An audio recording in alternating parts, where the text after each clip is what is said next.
So another question you might be asking yourself is the name, the Howard Tunnel. So the tunnel was named uh, for a young engineer named Henry Howard. And what he did was he, thought of a way to kind of bore through the solid slate rock wall that the tunnel passes through today. So it was widened in 1865 to accommodate a second track, you know, um, which ran parallel the first from York to Glenrock in 1865 and then dismantled in 1970.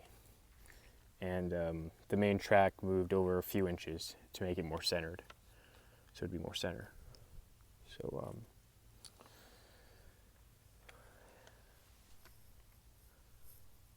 so to give some more history, in the 1820s, the Baltimore Susquehanna Railroad set out to construct a rail line extending from the Baltimore to York Haven, which is a small town situated along the west shore of the Susquehanna River, several miles downstream from Harrisburg.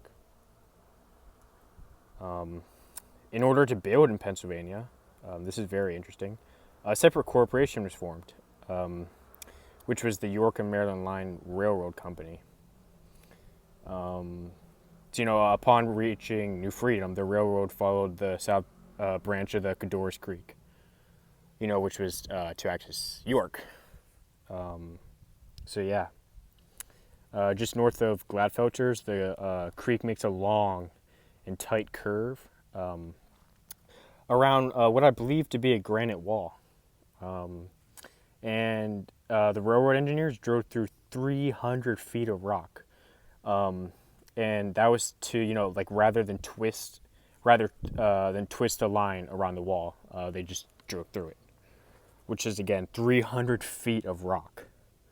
The tunnel was completed and opened to traffic in 1838, although the stone facework was not completed until 1840, and that is the date that they have up there, 1840. So that's why that date is there.